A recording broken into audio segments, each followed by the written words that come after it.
Feliz dia, Muxanang! E bem-vindo a outra classe de versos de Bíblia.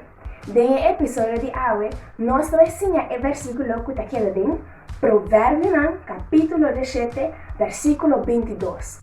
Pero, primeiro que nós começar, láganos reza. No estado que está nascendo, vamos a santificar. Senhor, agora que nós ensinamos o versículo, ajuda-nos e ajuda-nos para nós praticar durante a inteira semana, para ensinar-nos por sábia na final de semana aqui. Na minha oração, em nome de Cristo Jesus. Amém. Provérbio, capítulo 17, versículo 22, diz: coração contento dá bom remédio. Agora é o momento que nós ensinamos os versos. Maneira sempre, me dá esse verso na pida, então depois você vai repetir. Ok? Desse vira, coração contento dá bom remédio.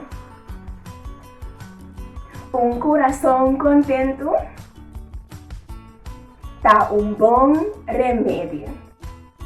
Mais, coração contento dá bom remédio. Agora nós vamos ver, basicamente visa Provérbio no capítulo 17, versículo 22 e depois se parte com nossa cabecinha.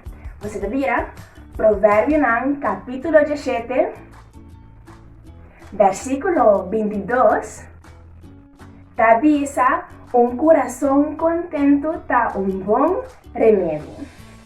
Agora é o momento para movimento no animal. Movimento no animal é o seguinte: coração contento dá bom remédio. Agora vamos a pida. Coração contento dá bom remédio. Coração contento dá bom remédio. Mas coração contento dá bom remédio. Agora vai ser tudo como se vê. Caminho daqui dá o versículo mesmo e o movimento no animal. Provérbio capítulo 17, versículo 22, diz-nos: coração contento dá bom remédio. Pois cada mucho não passem por nós mal. Nós vamos orar que botar alegre, muito da parte pouquinho mais meu. Até o próximo dia!